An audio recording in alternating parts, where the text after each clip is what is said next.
Welcome back to ACC Football Kickoff. Let's take a look back at a memorable year for the Pack. QB Devin Leary threw 35 tutties, breaking Phillip Rivers' single-season program record. That defense was elite as well. The Pack allowed fewer than 20 points per game, second in the ACC behind only Clemson. NC State capped the regular season with a dramatic win over rival UNC. Pack trailed by 9 with 2 minutes remaining, but came back to win in the most improbable of ways. Unfortunately, Pack was unable to compete in a bowl game as the Holiday Bowl against UCLA canceled due to COVID concerns that may or may not have been legitimate. I'm just saying. I'm just saying. Joined now, Isaiah Moore and Drake Thomas here with us. And guys, your defense is very scary. And it's because of two guys like you and a heap of other linebackers in that core, Peyton coming back. I don't get to ask questions like this, so I'm going to ask you. We lock all those linebackers in a room. We say one of you guys has to come out alive. Isaiah Moore, Drake Thomas, who is it? Man, I don't think any of us coming out. I don't know. Yeah, man, we're gonna fight to the end in that room. That is a vintage Pack answer right there. Guys, let's talk about expectations. Because as you sit here right now, a lot of people believe this NC State team may be the greatest NC State team to ever take the field. You guys haven't played a snap yet this year. How do you deal with expectations like that? Yeah, I just think, we let the outside, talk all the noise, but we have to take care of our business in the facility. We look great on paper, man. We look really, really good on paper, but we got to go out there and play a game. We got to go out there and try to go 1-0 each day. And that's the mentality we just try to preach. Yeah, we know that outside noise, all the talk, it really has no impact on Saturdays, And we need to focus in on being consistent and showing up every single day to practice, workouts, whatever it is, and on Saturdays being the best version of ourselves, because that's when we're the hardest to beat. Man, I know you got your teammate Peyton out here as well, but, I believe you're the best linebacking core in America. And a big part of it is because of your experience and your leadership. Just start with you, Isaiah. What's most important to you about leadership, and how are you trying to help lead this team? Yeah, I think the biggest part of leadership is trying to hold others accountable. Just being able to understand the standards of your program and understand the culture and just inflict that in a positive way on your teammates to get everybody to buy into the same message. Yeah, like I said, total buy-in is what you need to, reach the ultimate goal. You need everyone bought in and moving in the same direction. So that takes place every single day. Workouts, everybody showing up with the same mindset, ready to attack every single day and get better. I think that's what it takes, and that's, what we try to, to get everybody to do every single day. Drake, I want to follow up on that because I agree with Coach. I think your guys' core is unbelievable and really has an opportunity to the whole defense, but that linebacking core to make unbelievable noise. Drake, you were placed in a really weird position last year where two of your brothers went down, and you had to kind of emerge. I'm not saying you're not a vocal guy. I'm not there every day, but I saw you become a vocal guy, and I saw you get uncomfortable for your team. What was that process like? It was quick. It was a quick turnover. I really couldn't flinch at all.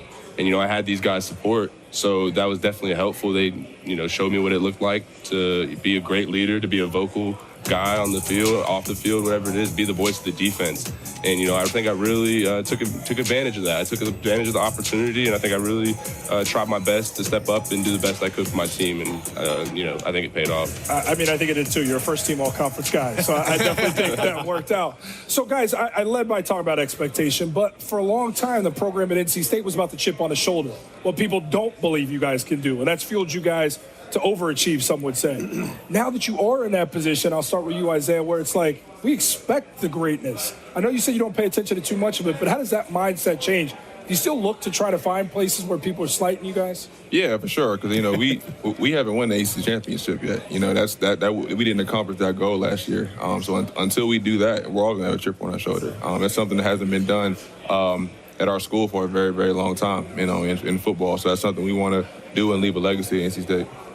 What was a favorite moment from last year with all the highs of the season that was one to remember? And I know you guys are looking to build off it. Most of it's rear view. I know you guys will give me that answer because you're professionals and vets in your own way, older, wise men here. But when you look back and celebrate what you did, what sticks out? I would say that Clemson win. The Clemson win was a huge turning point for our program. I hadn't been able to do it in a while. Kind of felt like a get-over-the-hump moment. And I think it's like something that we can really build on moving on to this next year and learn from the experience. Yeah, definitely that Clemson moment. but not even just in the game, but seeing Coach D with a red Solo cup outside the facility, man, that was this awesome. should be on TV, Isaiah. We got our producer in our ear calling to show it. Let's take a look at that look from Coach Dave Doran. Had the red cup, had the cigar in his mouth, was talking to us. It was a very memorable moment in Raleigh for certain there in Carter, Philly. EJ, go ahead. Fellas, as you watch the film in the spring from what you guys did last year, obviously you had a great season, but what aspect of your defense do you want to improve this coming season? I think one of the most outstanding stats that we had was that we didn't recover a fumble last year. We had a good amount of sacks. We led the league in interceptions, but not being able to recover fumbles and get that ball out and get those 50-50 balls, as they're called. That's a big thing we need to improve on. And I think, just showing us some things, from a communication standpoint, and just make sure we're all on the same page. We always preach never get bored with the basics. So we always try to just enforce our day one principles each and every day and just get better at them. Yeah, just to build off that, obviously we want to get the ball back. We did a good job, in the passing attack, getting interceptions, getting our hands on the ball, tips equals picks, and stuff like that. But just continuing to rip at the ball, with the ball's on the ground, get on it, just taking advantage of those opportunities to get the ball in our offense's hands. And just getting more consistent. There are some games where we did struggle a little bit, whether it was the passing game, the running game, but I think that comes with experience and leadership and just having mature guys in the locker room, just continuing to be more consistent week in, week out, every single week. And we got to give credit to Coach Gibson, our DC, for everything he does for us on a daily basis, and the standards that he enforces and the standard he holds us to on a daily basis. He preaches, gets the ball out, and we try to do that each and every day. Guys, what about the offensive side of the ball? Because I'm sure in practice, Devin hates going against you guys, but you get to see that every single day. He probably knows. They probably know the offense better than he does. He hates it, man. I'm sure he does. But what have you seen from him and the steps that he has made and the leadership, the playmaking ability? I mean, this guy he's one of the best in the country, and you get to see that every day. 100%. I mean, he comes to practice every single day with like a confidence and a swagger about him that doesn't go unnoticed. It's just something about how he approaches every single day, just very recognizable. Like I said, he's confident in his competitive nature. It just pushes everybody around him, everybody out there on the field every single day to be that much better. Yeah, there's a running joke going on in the facility that the linebackers steal the offensive playbooks during spring and fall camp. Y'all do. No, but D. Leary, man, he's just a different breed, man. I think we've seen over the past 2 years when he's under pressure, he never folds. He had the ice in his veins, and then the amount of trust and confidence he has in himself, it's very contagious. It's contagious to the team, contagious to the offense. We got a lot of guys around him who believe in him and that'll play for him. Fellas, look, I played at Florida State, obviously. One of the hardest places for us to play was at NC State. Played there twice. I think both times we might have lost. The first time we lost to Russell Wilson. The second time we lost late in the game. Won't talk about it. I think I was at that game. How important were you? Okay. Yeah. How important are your fans, man? Because I feel like they're like that 12th man for you guys, especially on the defense on those third downs. That's when it gets the most loud. Oh, yeah. I mean, we don't take it for granted either. We're super thankful for them. They show up, rain or shine. Games going well, games going bad, they're there. They're loud, and they're causing problems for the other offense especially. And on third downs, it's fun to be out there. It's fun to hear the crowd. Sometimes it makes it hard for us to communicate it a little bit, but we embrace it. That's a part of who we are.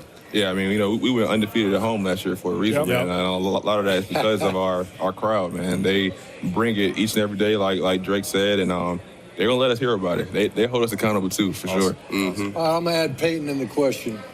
Explain each guy's personality as quickly as you can. Start with you, Isaiah. Peyton is relentless, and that's probably the best way I can start it.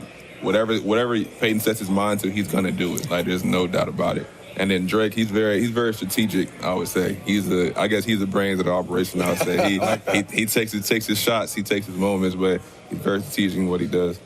I'll let you say what. Isaiah is like the vocal guy. He's the one who says things when something needs to be said. He's that leader that you see on all great teams. They have that one leader, that one guy that's going to be in the middle of it, saying all the things that need to be said in certain situations and that everybody looks up to, everyone respects. He's going to get things done for the team and put the team first. It's pretty cool to see all three of you guys have a different role, but the same mission. Yep. Yeah, it's For very sure. cool, and you can see you guys are impressive young men. But seriously, who wins if I put you guys in? I'm just messing around. I'll tell you what, you talked about Pac Nation, and they make our job fun because you guys do have a feverish fan base that adores what you guys do out there on the field. The beauty of it is you give them something to cheer very loudly for. There'll be a lot of cheers in front of you this coming season with the expectations that, looking in the eyes of these two, you guys are ready for the cause and the call. So we look forward to covering you on Saturdays this week. We appreciate the time, guys. Appreciate y'all, Appreciate man. you guys having us. Appreciate y'all. Absolutely. Keep rolling along here in the Queen City. Here in the